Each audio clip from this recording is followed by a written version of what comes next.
नमस्कार दोस्तों, मैं हूं श्याम चौधरी और आज मैं आपको जिस शख्सियत से मिलाने जा रहा हूं उनका नाम है श्री पूर्वानंद शास्त्री जी। इन्होंने एक मोक्ष पथ करके अपना एक आध्यात्म का सोशल मीडिया पे कुछ शुरुआत की है।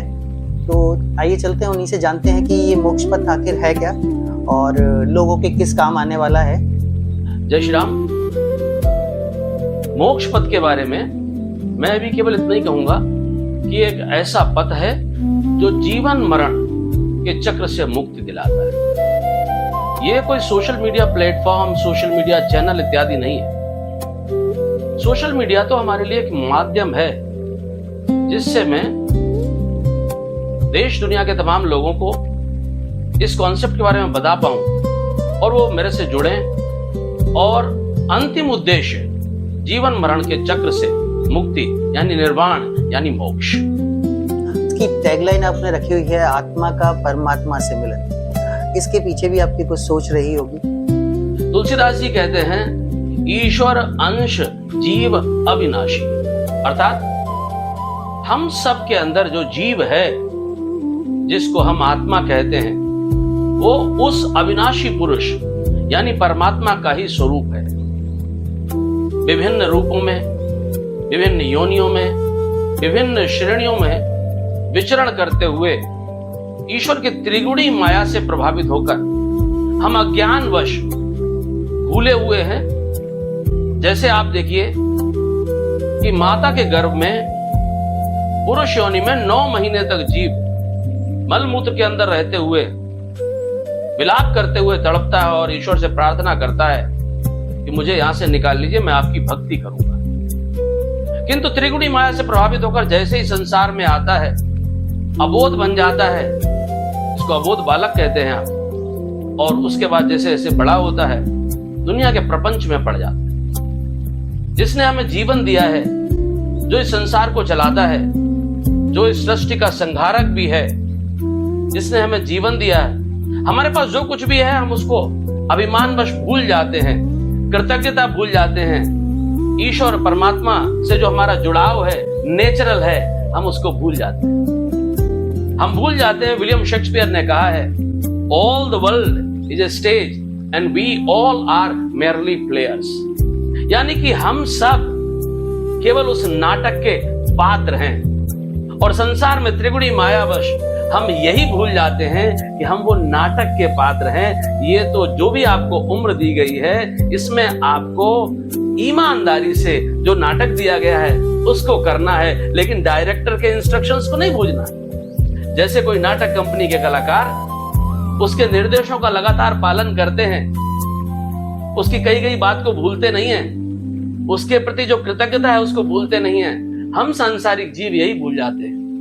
तो इसी भटकाव को खत्म करने और परमात्मा से आत्मा के मिलन का मार्ग है मोक्ष पथ। एक चीज और जानना चाहूंगा कि मोक्ष पथ पे हमारे जो भक्तगण हैं वो कैसे जा सकते हैं और किस माध्यम से जा सकते हैं? देखिए, माध्यम हम विभिन्न स्थानों पर रहते हैं, हमारी दिनचर्या भिन्न भिन्न है, हमारा भोजन भिन्न भिन्न है, हमारे जीवन में उद्देश्य भिन्न भिन्न है। तमाम उद्देश्यों की पूर्ति करते हुए, अलग अलग खान पान होते हुए भी अगर हम थोड़ा सा समय निकालेंगे और ईश्वर से अपने आप को जोड़ने का सतत प्रयत्न करेंगे तो आपको इसमें सफलता मिलेगी। कहते हैं ना, करत करत अभ्यास ते जड़मति होत सुजान, रस्सी आवत जात ही सिल पर परत निशान। यानी कि लगातार प्रयत्न करना पड़ेगा, क्योंकि सत्य क्या है? मैं कहता हूं सत्य केवल ईश्वर है।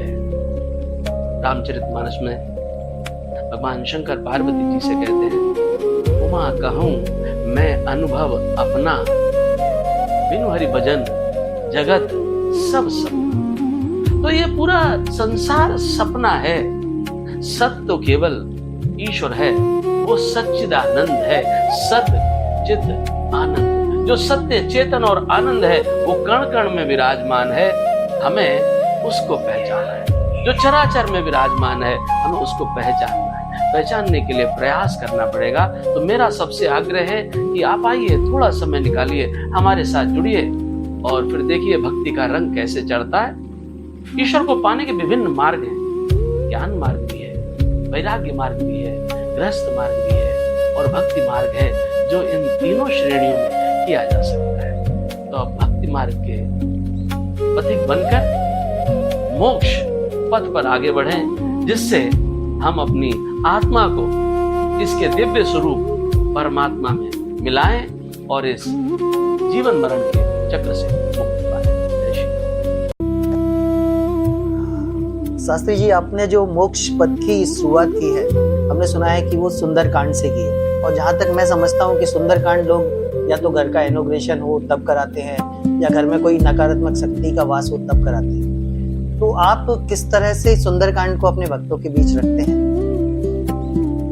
देखिए, सुंदरकांड को सामान्यतः जनमानस में यही भावना है कि घर में कोई कष्ट हो, कोई क्लेश हो, परिवार में, व्यवहार में, व्यवसाय में, सुंदरकांड का लाओ, हनुमान जी कष्ट काटेंगे। सबसे पहले ये हम समझें कि हनुमान जी बल बुद्धि वीरता के प्रतीक हैं। और सुंदरकांड ही क्यों? रामायण में 7 कांड है, सुंदरकांड ही क्यों? क्योंकि सुंदरकांड में श्रीमान हनुमान जी की वीरता का वर्णन है। हमें सुंदरकांड से बहुत सारी शिक्षाएं मिलती हैं। एक एक चौपाई, एक एक दोहा हमें सिखाता है, हमें जीवन के सूत्र देता है। अगर हम उनको अपने जीवन में उतार लें तो कल्याण हो जाएगा। फिर आपका भौतिक क्लेश कटेगा कि नहीं, ये तो मैं नहीं जानता, लेकिन मैं इतना समझता हूं कि आपका जो मानसिक क्लेश है वो दूर हो जाएगा। जब भाई भाई को समझने लगेगा, पिता पुत्र को समझेगा, भाई बहन को समझेगी, पति पत्नी को समझेंगे, जब आपस में प्रेम बढ़ेगा, जब संतोष बढ़ेगा, जब अनुशासन बढ़ेगा, जब शिक्षाप्रद लोग काम करेंगे, जब घर के बच्चे अनुज कोई काम करने जा रहे हैं तो बड़ों से आशीर्वाद लेंगे, बड़ों की सलाह लेंगे, तो निश्चित तौर पर उसका जो परिणाम होगा वो अच्छा ही होगा। जैसे कहा गया ना, बुरे काम का बुरा नतीजा ना मानो तो करके देख। तो जब सत्कर्म करेंगे तो उसका लाभ सत्य ही होगा। और सत्य क्या है? सत्य ही ईश्वर है, क्योंकि ईश्वर सत्य का रूप ही है। ईश्वर ही सत्य चित और आनंद है, वही सच्चिदानंद है। भौतिक संसार की सारी चीजें मिथ्या हैं, स्वप्नवत हैं। मैं कह रहा हूं इसको मान लीजिए, जीवन में उतार लीजिए, आपके जीवन के सारे क्लेश कट जाएंगे। अब आपने कहा सुंदरकांड ही क्यों? यहां पर जैसे सुंदरकांड शुरू होता है, सुंदरकांड में तुलसीदास जी ने जो पहला छंद लिखा है संस्कृत में है, शांतम शाश्वतम प्रमेय मनघम। भगवान के बारे में कहा है वो शांत हैं, शाश्वत हैं, कभी क्षय नहीं होते, और प्रमेय मनघम यानी कि प्रमाण से परे हैं। जब आपके अंदर भक्ति रस इतना बढ़ जाए, जब आप भक्ति से इतने ओतप्रोत हो जाएं कि आपको प्रमाण की आवश्यकता ना हो, क्योंकि प्रत्यक्ष को प्रमाण की आवश्यकता नहीं होती। अब आप कहेंगे ईश्वर अगर प्रत्यक्ष है, क्योंकि मैं कहता हूं चराचर में है, हम सब जीवों में है, हमारे चारों तरफ है। जहां हम विराजमान है वहां पर भी है, जहां नहीं है वहां पर भी है। जहां आप सोचते हैं कोई नहीं है, अब चलो पाप कर लेते हैं, कोई देख नहीं रहा है, वहां भी ईश्वर विराजमान है। अब ये जानने की शक्ति आपको तब आएगी जब आपका हृदय निर्मल होगा, क्योंकि भगवान को कपटी लोग पसंद नहीं होते। भगवान ने सुंदरकांड में कहा है, निर्मल मन जन सो मोहि पावा, मोहि कपट छल छिद्र ना भावा। अर्थात छल कपट नहीं भगवान को भाता है, प्रेम रस में भीनी सात्विक भक्ति जो हृदय से प्रेम उमड़ता है ईश्वर के लिए, क्योंकि ईश्वर के ही हम अंश हैं और हमारे जीवन का उद्देश्य, हम चूंकि त्रिगुणी माया से भटके हुए हैं, अन्यथा हमारे जीवन का परम उद्देश्य इस आत्मा को परमात्मा से मिलाने के लिए ही हुआ है और यही हमारे इस आंदोलन का मुख्य भाग है, आत्मा का परमात्मा से मिलन। तो इसलिए सुंदरकांड हम लोग करते हैं कि सुंदरकांड का एक एक चौपाई, एक एक दोहा, एक एक सूत्र हमारे लिए मंत्र का काम करता है, हमारे लिए सूत्र वाक्य का काम करता है। उसमें दी गई जो सीखे हैं वो अगर हम अपने जीवन में उतार लें तो आपको संसार में किसी प्रकार का क्लेश नहीं रहेगा।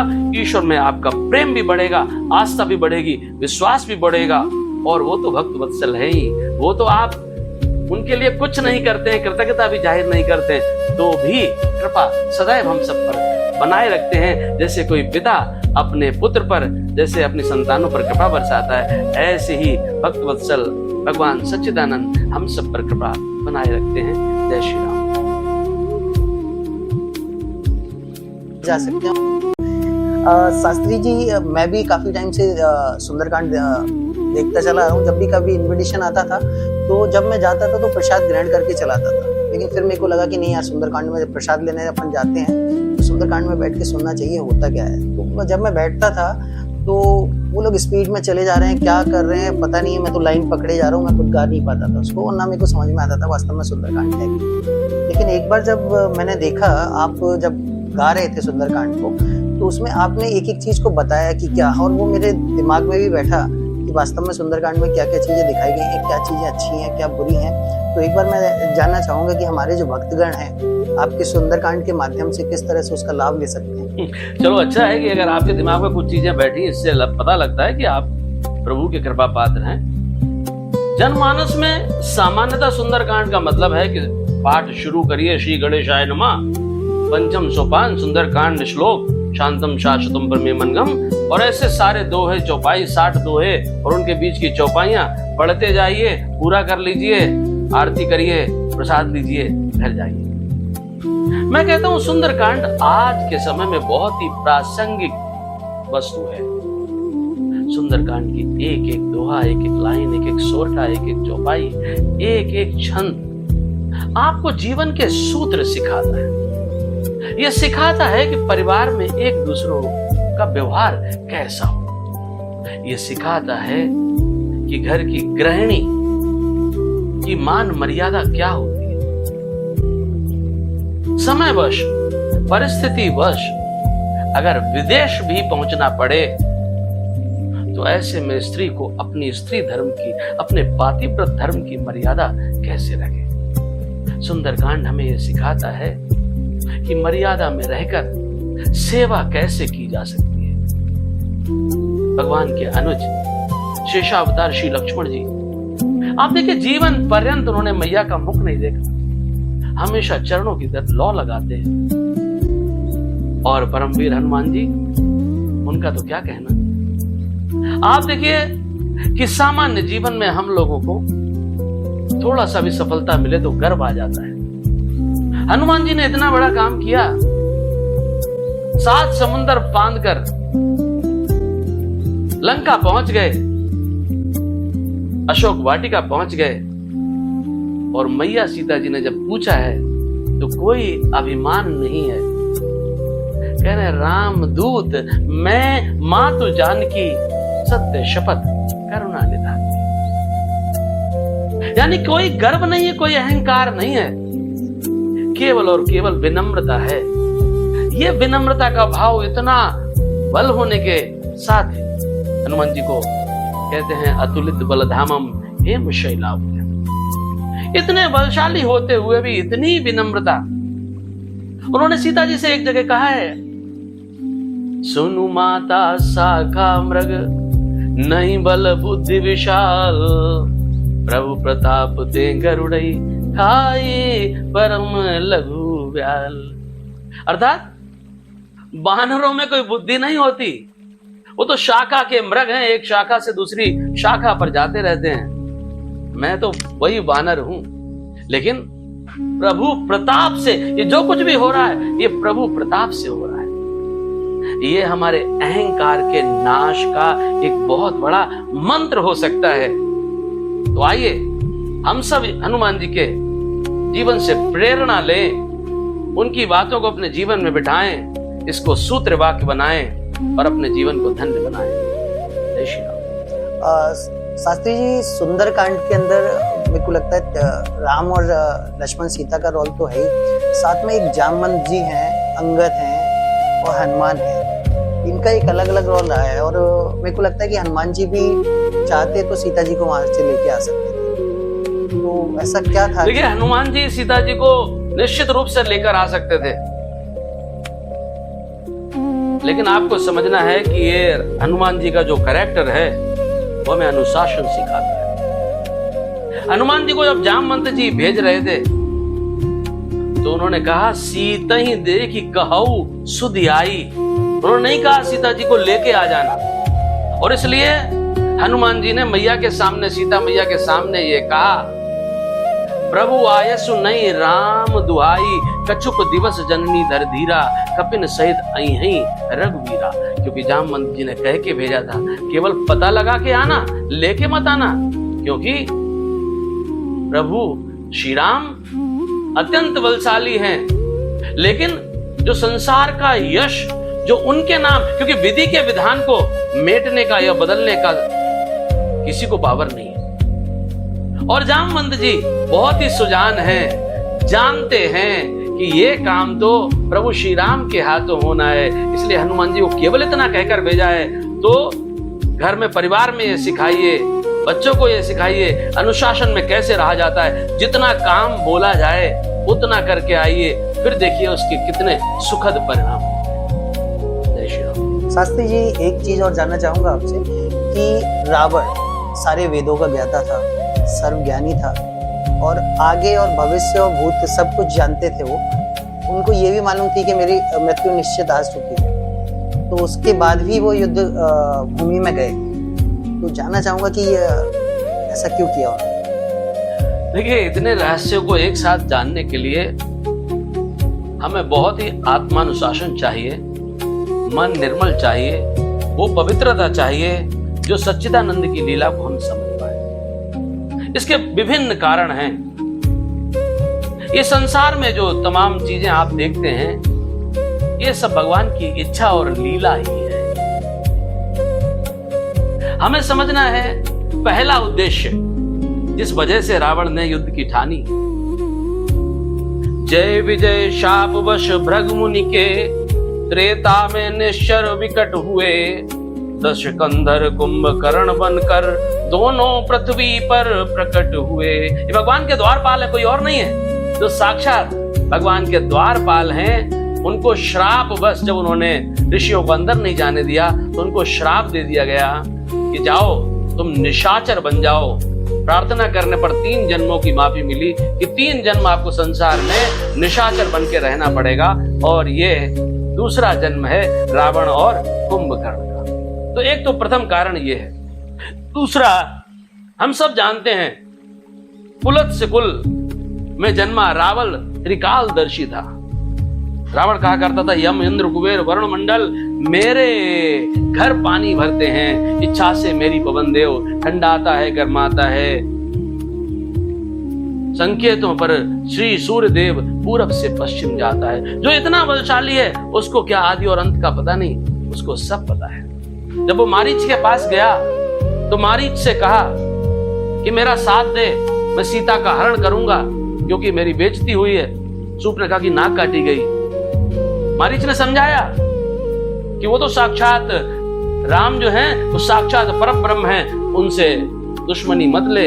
रावण ने कहा, सर्व खलविदम ब्रह्म है जब, तो झूठा सारा नाता है। तू किसको ज्ञान सिखाता है, खुद क्या बनकर समझाता है। यदि नहीं साथ देगा मेरा तो सारा ज्ञान भुला दूंगा और सीता के हरने से पहले यमपुरी तुझे पहुंचा। यानी कि उसको पता है कि मेरी मृत्यु भी इन्हीं के हाथों निश्चित है, और ये मृत्यु नहीं है, ये जन्म जन्मांतर के बंधन की मुक्ति है। तो हम सब के लिए भी ये प्रेरणा है कि जैसे रावण को पता है 3 जन्म हमें भगवान के हाथों से मुक्ति चाहिए, तब हम वापस प्रभु की सेवा में आएंगे। एक छोटी सी गलती से, और हम संसार में कितनी गलतियां करते रहते हैं, और इस जीवन मरण के बंधन से हम मुक्ति का कोई प्रयास करते क्या? राजा जनक ने भी शायद यही सोचा था कि एक राजकुमार से उस बेटी की शादी हो, सारी चीजें थी, सारी खुशियां थी, लेकिन उसके बाद भी सीता जी ने 14 बरस वनवास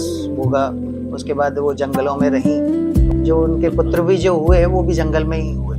ये क्या कहानी थी वो समझ में नहीं आती कि अच्छा करने के बाद भी उन्होंने ऐसा कुछ। देखिए, आध्यात्मिक दृष्टि से देखा जाए तो महाराज जनक उन 12 महापुरुषों में हैं जिनको आत्मज्ञान, तत्व ज्ञान और ब्रह्म ज्ञान है, तो उनको सब विदित है। आप सांसारिक दृष्टि से देखिए तो तुलसीदास जी ने लिखा है, तो यही सोई जो राम रचि राखा, को करि तरकु बड़ा वही शाखा। अर्थात विद्वान ने जो लिख रखा है उसमें किसी का बस नहीं चलेगा। संसार का हर एक मूवमेंट पूर्व निर्धारित है ईश्वर की इच्छा से। कुछ कवियों ने लिखा है, तेरी सत्ता के बिना हे प्रभु मंगल मूल, पत्ता तक हिलता नहीं, खिले ना एको फूल। जो चराचर जगत का स्वामी है उसकी इच्छा के बिना कुछ नहीं होता, तो जो पूर्व निर्धारित है उसमें आपका कोई बस नहीं चलेगा। ये आध्यात्मिक दृष्टि से हमें समझने की आवश्यकता है। दूसरा, राम वन गए तो बन गए, अयोध्या रहते तो राजा रामचंद्र कहलाते, और बन गए निषाद राज गो से मित्रता की, शबरी से का उद्धार किया, अहिल्या का उद्धार किया, रावण का उद्धार किया, खरदूषण त्रिशिरा बाली का उद्धार किया। जो दायित्व उनको दिए गए थे विधि द्वारा वो जो किए, तो मर्यादा पुरुषोत्तम श्री राम कहलाए। तो राजा रामचंद्र से मर्यादा पुरुषोत्तम बनने की कहानी ही रामायण है। हम संसार में दुखों से डरकर भागना चाहते हैं। गीता में भगवान योगेश्वर श्री कृष्ण ने कहा है, दुखालयम, इस संसार को दुखालयम कहा गया है। ये दुख का आलय है। संसार में सुख नहीं मिलेगा, जो भी सुख मिलेगा वो परमानेंट नहीं है, सब टेम्परेरी है। जैसे स्वप्न टेम्परेरी होता है, ऐसे ही संसार टेम्परेरी है। जिस दिन प्राण छूटे, आप जो है आप पहचान नहीं पा रहे हैं अपने आप, तो स्वयं को पहचानना ही मोक्ष पथ है। तो आइए हमारे साथ मोक्ष पथ पर और इसकी यात्रा शुरू करिए, और फिर देखिए कैसे आपकी आत्मा का परमात्मा से मिलन होता है। जय श्री राम। जय श्री राम। शास्त्री जी, ये तो रहा सुंदरकांड का। मैंने सुना है कि आपको और भी काफी वेदों के ज्ञान है, जैसे रामचरितमानस, भागवत, ये सारी चीजों के बारे में आपको जानकारी है। मेरे अंदर जो डाउट है सबसे ज्यादा वो है अभिमन्यु को लेकर, क्योंकि गीता उपदेश जब चल रहा था सारा कुछ, तो कृष्ण भगवान को सारा कुछ मालूम था। अर्जुन वहां जा सकते थे, जो चक्रव्यूह की रचना की गई थी, लेकिन उन्होंने अर्जुन को बचाकर अभिमन्यु को वहां पहुंचाया। तो आपको लगता है कि ये एक नीति शास्त्र के हिसाब से सही है? बिल्कुल सही है। देखिए, अभिमन्यु जो है चंद्रमा के पुत्र का अवतार था। जिस समय योगेश्वर कृष्ण पृथ्वी पर आए, सारे देवी देवता लालायित रहते हैं पृथ्वी पर आने सब लोग आए, सबने, सारे देवों ने अपने अपने अंश भेजे। सूर्य ने अपना अंश भेजा, बृहस्पति ने अपना अंश भेजा। चंद्रमा से जब कहा गया तो चंद्रमा ने कहा कि मैं अपने पुत्र से अनन्य प्रेम करता हूं, मैं नहीं भेजना। देवताओं ने कहा ये अच्छा नहीं लगेगा, सभी देवों के अंश जा रहे हैं, तुम भी भेजो। तो चंद्रमा इस शर्त पर तैयार हुआ कि 16 वर्ष के बाद मुझे मेरा पुत्र वापस चाहिए, और संसार में जब वो लौट कर आए तो उसका संसार में यशगान होना चाहिए। भगवान ने कहा तथास्तु। और इसलिए महाभारत के प्रथम दिवस से लेकर 10वें दिवस तक भयंकर युद्ध हुआ। कई वीर वीरगति को प्राप्त हुए। 10वें दिन तक महाराज भीष्म ने कौरवों के सेनापति की भूमिका निभाई, और 11वें दिन पांडवों और कौरवों के जो गुरु थे द्रोणाचार्य जी, उनको सेनापति की कमान दी गई। द्रोणाचार्य अजेय थे। द्रोणाचार्य ने एक व्यूह रचना की जिसमें 7 द्वार थे। इस व्यूह को भेदना केवल और केवल परम प्रतापी धनुर्धर अर्जुन के ही वश की बात। अर्जुन को जानबूझकर कौरवों ने उलझाकर मगध की तरफ दक्षिण में, कुरुक्षेत्र से दक्षिण में मगध राज्य की तरफ ले गए, जिससे कि वो शाम तक लौट ना पाए, और इधर पांडवों को युद्ध के लिए ललकारा गया। अब पांडव खेमे में विचार विमर्श हुआ कि कौन इस चक्रव्यूह को पार कर सकता है। तो विभिन्न कारणों से सबने अपनी अपनी असमर्थता जताई, हालांकि वो सब परम बलशाली हैं। अर्जुन पुत्र अभिमन्यु ने कहा कि तातश्री, मैं जानता हूँ, मैं चक्रव्यूह को भेदना जानता हूँ। हालांकि 7वें द्वार की कहानी आते आते मैं माँ के गर्भ में था जब पिताजी माता को कहानी सुना रहे थे, और 7वें द्वार तक आते आते माता जी सो गई, इसलिए 7वें द्वार को भेदना और उससे बाहर निकलना मुझे नहीं आता। गदाधारी भीम जो 10,000 हाथियों का बल रखता है, उसने कहा इतना तो हम ही पार कर। ऐसा पांडवों ने निश्चय किया, और 11वें दिन जब युद्ध के लिए गए तो महारथी जयद्रथ षड्यंत्रवश उन्होंने पहले ही द्वार पर पांडवों को रोक लिया,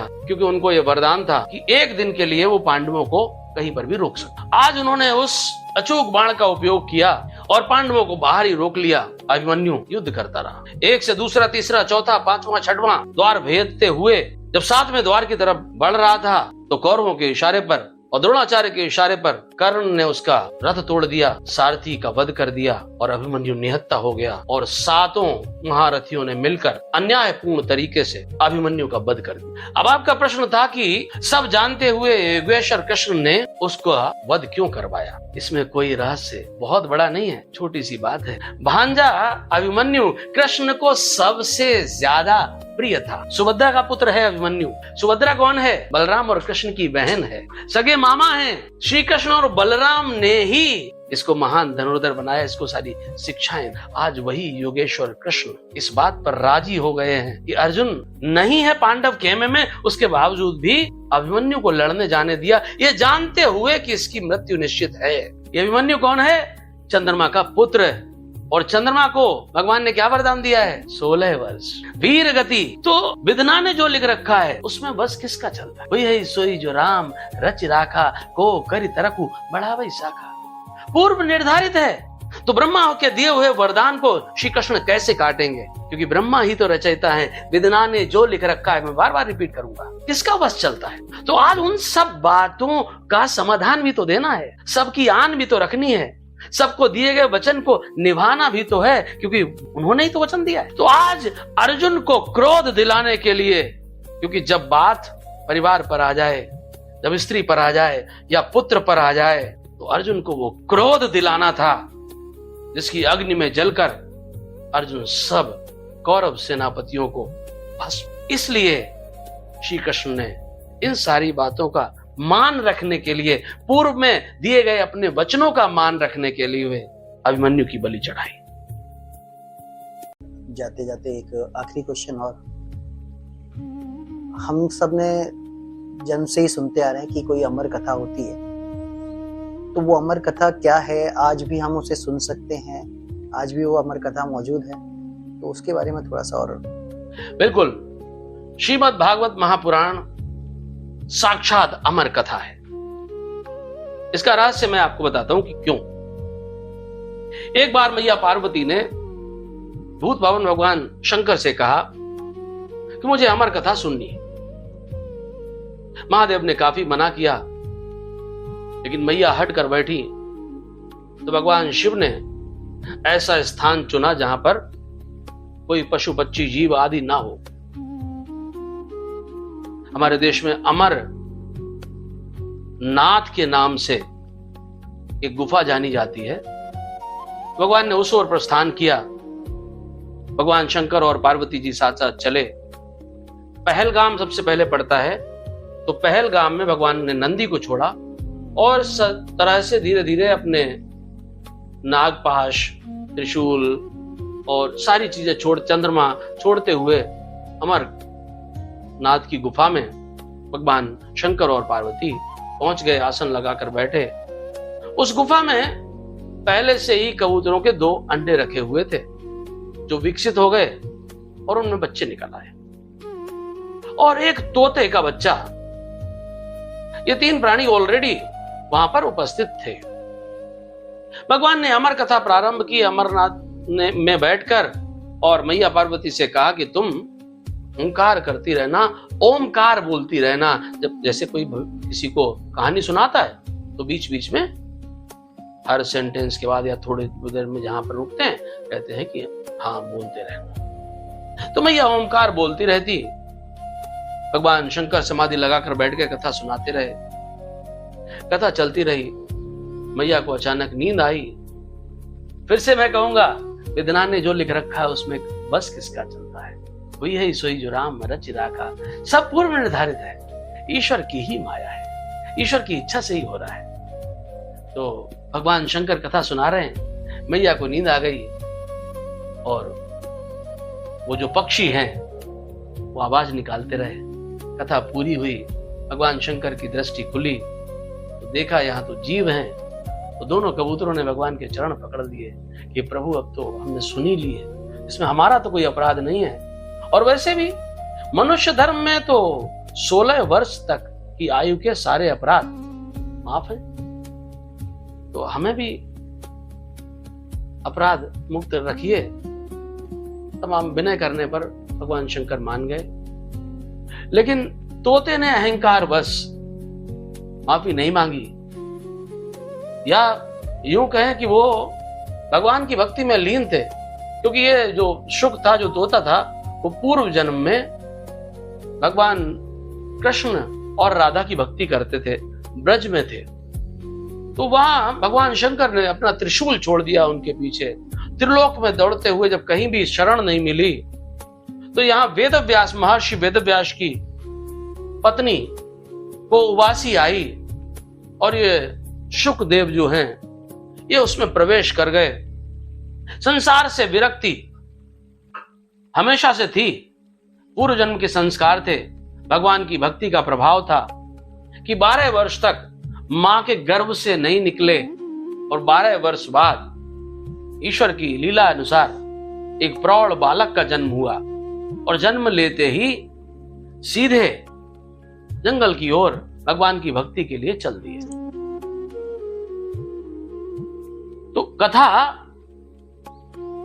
पार्वती जी के अलावा 3 जीवों ने सुनी है। 2 जो कबूतर, जो आज भी अमरनाथ की गुफा में जब लाभार्थी जाते हैं तो कई बार उनको दुर्लभ दर्शन होते हैं। और तीसरा प्राणी था ये शुकदेव जी, जो 12 वर्ष की अवस्था में, प्रौढ़ अवस्था में जन्म लेकर सीधे जंगल की तरफ चल दिए। तो कबूतर तो वही रह गए। ये शुकदेव जी जंगल की तरफ चल दिए तो महर्षि वेदव्यास ने उनको रोका और उनसे कहा कि तुम सांसारिक जीवन जियो, क्योंकि तुम मेरे पुत्र हो, तो जो हमारी जो विरासत है उसको आगे बढ़ाओ। उन्होंने चारों वेदों को लिपिबद्ध किया है। तो शुकदेव जी ने कहा, पिताजी मेरा जन्म तो प्रभु सेवा और प्रभु भक्ति के लिए हुआ है, मैं प्रभु का गुणगान करना चाहता हूं। वेदव्यास जी ने समझाया, नहीं माने। जब वेदव्यास जी ने बहुत आग्रह किया तो उन्होंने कहा कि पिताजी ये बताइए, मैं आपसे एक प्रश्न पूछता हूं, अगर आप उसको सुनने के बाद अगर आपको लगे और आप कहेंगे तो मैं आपके साथ चल दूंगा। एक नगर में एक सेठ जी रहते थे, उनकी एक बहुत सुंदर कन्या थी। वो कन्या एक दिन स्नान करके अपनी अट्टालिका पर अपने केस सुखा रही थी। सेठ जी बाजार गए थे। अचानक दुकान से सेठ जी को ऐसा प्रतीत हुआ कि पेट खराब है, तो चलो घर चले। इधर ये कन्या अपने केस सुखा रही थी, सामने से एक नवयुवक जा रहा था। नवयुवक की दृष्टि कन्या पर, कन्या की दृष्टि नवयुवक पर पड़ी। मोहित हुए और कन्या ने उसको इशारे से अंदर बुलाया। जैसे कुंडी चढ़ाई, दरवाजे पर दस्तक हुई। उसने देखा कि पिताजी आए हैं, सोचा कुछ सामान इत्यादि लेने आए होंगे, तो उसको किसी ऐसी जगह छुपाया जाए जहां पापा जाए ना। तो उसने कहां छुपाया? पहले जमाने में एक संडास चलते थे, छत के ऊपर बाथरूम बना रहता था, टॉयलेट बनी रहती थी, और नीचे एक चैम्बर होता था, एक कमरा होता था, उसमें जो मल मूत्र होता था वो नीचे गिरता था। बाद में जो सफाई कर्मी होते थे वो उसको समेट कर ले जाते थे, क्योंकि ये ऐसी सीवर लाइन वगैरह नहीं होती। तो उन्होंने कहा कि उस कन्या ने उनको उस मल मूत्र के कमरे में छिपा दिया। उधर सेठ जी उसी प्रयोजन से आए थे। सेठ जी सीधे गए, उन्होंने अपना निष्पादन प्रारंभ किया और महाप्रभु का स्नान प्रारंभ हो गया। सेठ जी अपने कार्य से निवृत्त होकर वापस अपने काम को चले गए। इस कन्या ने इस नवयुवक को उस मल मूत्र की कोठरी से बाहर निकाला, उसको नहलाया धुलाया, नए वस्त्र पहनाए और उससे प्रणाम करके बोली कि कल फिर आना। तो आप मुझे बताइए पिताजी, क्या वो नवयुवक लौट कर आएगा? पिताजी ने कहा नहीं। तो उन्होंने कहा कि हम सब सांसारिक जीव वही नवयुवक हैं जो ऐसे भौतिक सांसारिक सुखों से आकर्षित होकर इस मल मूत्र वाले कोठरी में हर जन्म में बंधना चाहते हैं। तो जन्म और मरण से जब तक मुक्ति नहीं मिलेगी, क्योंकि जब बच्चा गर्भ में होता है तो गर्भ के अंदर मल मूत्र की कोठरी में ही तो रहता है। तो यदि आपको इससे मुक्ति चाहिए तो आपको मोक्ष पथ पर आना पड़ेगा। यही है आत्मा का परमात्मा से मिलन। यही वो कथा है जो अमर कथा के नाम से प्रकाशित हुई। तो बाद में सुखदेव जी ने ये कथा अभिमन्यु के पुत्र और महाभारत के पांडवों के कौरवों के अंतिम शासक, द्वापर के अंतिम शासक और कलयुग के बिल्कुल प्रारंभ के मौके पर जो शासक था राजा परीक्षित, उसको महाराज सुखदेव जी ने सुनाई, क्योंकि वो कथा उन्होंने भगवान शंकर से स्वयं सुनी थी। यही वो कथा है जो श्रीमद् भागवत के नाम से दुनिया में प्रकाशित हुई है। और इसलिए जब जीवन में सबसे बड़ा संकट होता है तो लोग कहते हैं श्रीमद् भागवत कराइए। अचूक बाण है जिससे लाभ मिलता ही है। चलिए, बहुत बढ़िया। जाते जाते एक चीज और, हमारे भक्तजनों को सुंदरकांड के अलावा और क्या क्या लाभ आपके द्वारा मिल सकते हैं? देखिए, हम सब आने वाले समय में हम सब तो निमित्त मात्र हैं। करने वाला, करवाने वाला, देने वाला सब वही है। हमारा प्रयास यही है कि आप हमसे जुड़िए। मोक्ष पथ जो हमने नाम इस आंदोलन का रखा है, उसमें आप अगर भागीदार होंगे तो आपकी आत्मा का परमात्मा से मिलन होगा। सुंदरकांड, महाभारत, कीर्तन, भगवत कथा, राम कथा, ये सब यंत्र हैं। इन यंत्रों के उपयोग से आप अपनी आत्मा को परिष्कृत कर सकते हैं, अपने आप में सुधार ला सकते हैं, स्वयं को निर्वाण की तरफ ले जा सकते हैं, जो आपको मोक्ष पथ पर ले जाएगा। हमारे भक्तगण आपसे किस तरह से जुड़ सकते हैं? आप सोशल मीडिया के माध्यम से, हमारे फोन नंबर भी वहां पर दिया रहता है, आप उससे हमें संपर्क कर सकते हैं। हमारी टीम आपसे संपर्क करेगी। आप ईमेल छोड़ सकते हैं, आप सोशल मीडिया से नंबर निकालकर आप फोन कर सकते हैं। आपको इंस्टाग्राम, यूट्यूब, आप सब जगह, सभी जगह पर उपलब्ध है। चलिए, धन्यवाद। आज के लिए इतना ही। नमस्कार।